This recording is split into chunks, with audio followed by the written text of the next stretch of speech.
نحمده ونصلي ونسلم على رسوله الكريم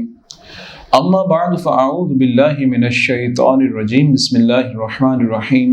فاسألوا اهل الذكر ان كنتم لا تعلمون صدق الله مولانا العظيم مولاي صل وسلم دائما ابدا على حبيبك خير الخلق كلهم۔ الحمدللہ میم ٹی وی کینیڈا کے رمضان ٹرانسمیشن کے 20ویں روز کے علمی مذاکرہ کے ساتھ آپ کا میزبان حاضر ہے۔ پوچھتے ہیں کیا زکوٰۃ کے پیسے مسجد میں لگا سکتے ہیں؟ دیکھیں، زکوٰۃ میں مسئلہ یہ ہوتا ہے کہ اس میں ہوتی ہے تملیک، جو بات ہم بارہا ذکر کر چکے کہ مستحق زکوٰۃ کو مالک بنانا۔ عمومی طور پر رواج یہی ہے کہ مساجد کمیٹیاں زکوٰۃ نہیں لیتی۔ اگر واقعی کوئی صورت نہیں بن پاتی ڈونیشنز کی کہ عطیات یا جھولی کے ذریعے یا کسی بھی طریقے سے، یا کوئی شخص ذاتی طور پر عطیات اپنے ذمے لے لیتا ہے، بعض مساجد میں ایسے بھی ہوتا ہے، اگر کوئی صورت نہیں بنتی کہ مسجد کے اخراجات نکالنے کے لیے کوئی چندہ مل سکے، تو پھر بامر مجبوری جس طرح مدارس کے لیے کیا جاتا ہے تو زکوٰۃ کی مد میں پیسے لیے جائیں گے، پھر اس کا حیلہ شرعیہ اسی روٹ سے کیا جائے گا، جیسے پہلے عرض کیا کہ مستحق زکوٰۃ کو پہلے وہ پیسے دیے جائیں گے، وہ ان پیسوں کا مالک بنے گا۔ جب وہ ان پیسوں کا مالک بن جائے گا تو زکوٰۃ دینے والے کی زکوٰۃ ادا ہو گئی، پھر وہ مستحق زکوٰۃ جو ان پیسوں کا مالک بن چکا ہے اپنی خوشی سے، اپنی رضامندی کے ساتھ مسجد کو وہ پیسے عطیہ کر دے گا، یعنی ڈونیٹ کر دے گا، پھر اس سے مسجد کے اخراجات میں اسے استعمال کیا جا سکتا ہے۔ یاد رکھیں، حیلہ شرعیہ صرف ان جگہوں پر ہو سکتا ہے، زکوٰۃ کا پیسہ حیلہ کر کے استعمال کرنا، جو جائز و مباح کام ہو اور جو واقعی ایسے کام ہوں کہ جن پر اگر زکوٰۃ کا پیسہ بھی خرچ نہ کیا گیا تو وہ امور رک جائیں گے۔ ایسا نہیں ہے کہ کسی بھی ضرورت کے لیے زکوٰۃ کا پیسہ ہیلہ کرا کے اس کو استعمال کر لیں، کہ ذاتی اخراجات ہوں یا ذاتی مفادات ہوں، ایسی چیزوں میں ان کو استعمال نہیں کیا جا سکتا۔ مسجد جو آپ نے بتایا مسئلہ، اس کا سولوشن پھر اسی صورت میں ہو سکتا ہے کہ جب کہیں سے بھی کوئی عطیات ملنے کی امید نہ ہو اور نہ مل رہے ہیں اور اخراجات رک جائیں، تو اس صورت میں ہیلہ کر کے اسے استعمال کیا جا سکتا ہے۔ واللہ تعالی اعلم۔ پوچھتے ہیں کہ گزشتہ سال میرے پاس 2 تولہ سونا اور 10-15 ہزار کیش تھے، جو 52.5 تولہ چاندی کے نصاب سے زائد ہی تھے، لیکن درمیانے سال پیسے اور سونا خرچ ہو گیا، لیکن جب سال مکمل ہونے لگا تو میرے پاس نصاب کے مطابق پھر پیسے آ گئے، تو کیا مجھ پر اس سال کی زکوٰۃ فرض ہوگی؟ جی ہاں، آپ کے اوپر اس سال کی زکوٰۃ فرض ہوگی۔ یہ قاعدہ آپ یاد رکھ لیجئے کہ جو صاحب نصاب ہے، ابتدائی سال میں اس کے پاس نصاب ہے اور پورا سال گزرنے کے بعد اس کے پاس نصاب ہے، تو سال کی ابتدا اور سال کی انتہا، فرسٹ ڈے اور last day of Islamic year,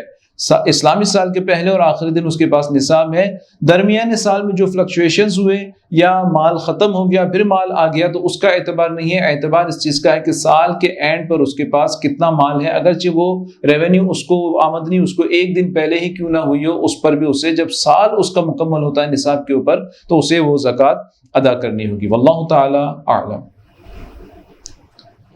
سوال پوچھتے ہیں کہ اگر بندہ نماز میں آواز کے ساتھ خوف خدا سے رو پڑے تو اس کی نماز کا کیا حکم ہو؟ اب یہ رونا بالاختیار ہو یا بلا اختیار، دونوں کا حکم بتا دیجئے۔ دیکھیں، یاد رکھیں، دل کی کیفیت، ایک ذوق آ جائے نماز میں، کبھی خوف خدا کی وجہ سے رونا آ جائے، جنت کا ذکر آ گیا، جہنم کا ذکر آ گیا اور اس کی وجہ سے اسے رونا آ گیا۔ دل انسان کے کنٹرول میں نہیں ہوتا، دل جو ہے آہ و بکا کر سکتا ہے، اس کی آواز نہیں آتی، اس کی کیفیت کی وجہ سے آنکھوں سے آنسو بھی جاری ہو سکتے ہیں، استطاعت نہ رکھ سکے، کنٹرول نہ کر سکے تو ممکن ہے کہ اس کی جو ہے آواز بھی نکلے۔ لیکن یہ یاد رکھیے گا، اگر آواز اس طرح کی نکلی جیسے آہ، اف، تف، کوئی بھی الفاظ جس سے 2 حرف مل کر ایک مرکب بن جائے، ایسی آواز اگر اس کے منہ سے نکل گئی تو اس کی نماز فاسد ہو جائے گی، چاہے وہ با اختیار نکلے، جان کر نکالے، یا بلا اختیار نکلے، انٹینشنلی ان انٹینشنلی، اگر منہ سے اس طرح کے الفاظ نکل گئے تو اس کی نماز بہرحال فاسد ہو جائے گی۔ واللہ تعالی اعلم۔ سوال پوچھتے ہیں کہ چونکہ آج کل لاک ڈاؤن کی صورت ہے اور فراغت کے ساتھ ساتھ رمضان کی سعادت بھی پا رہے ہیں، علماء سے سنا ہے کہ وقت کو غنیمت جان کر اپنی قضا نمازیں پڑھ لیں، تو کیا قضا نمازوں میں صرف فرائض اور وتر جو کہ واجب ہیں انہی کی قضا ہوگی یا سنتوں کی بھی قضا ہوگی؟ جی نہیں، قضا جو ذمے پہ آتی ہیں وہ فرض نمازیں ہوتی ہیں،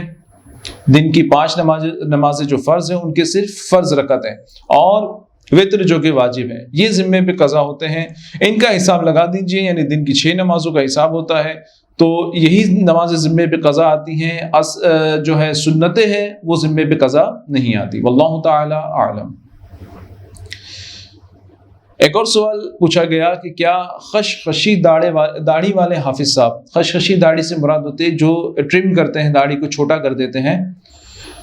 اور اصطلاح شریعت میں خشخشی جب کہی جاتی ہے تو اس سے مراد ہوتی ہے کہ ایک مشت سے کم، جو احناف کے نزدیک۔ تو پوچھتے ہیں کہ خشخشی داڑھی والے حافظ صاحب جو رمضان میں تھوڑی داڑھی بڑھا لیتے ہیں یا پورے سال ہی ایک مشت سے کم داڑھی رکھتے ہیں، تو ان کے پیچھے تراویح پڑھنا کیا درست ہے؟ جی نہیں، ایسے امام کے پیچھے تراویح نہیں پڑھی جا سکتی ہے۔ تراویح کا جو امام ہوتا ہے اس کی شرائط بھی پوری وہی ہوتی ہیں جو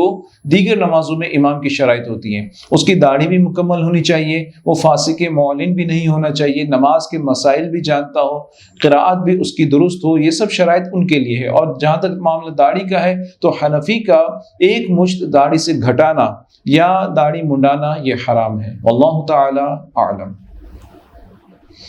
سوال پوچھتے ہیں کہ اگر کسی عورت کے پاس 10 تولہ سونا ہو اور اسے کبھی کبھار پہنتی ہے،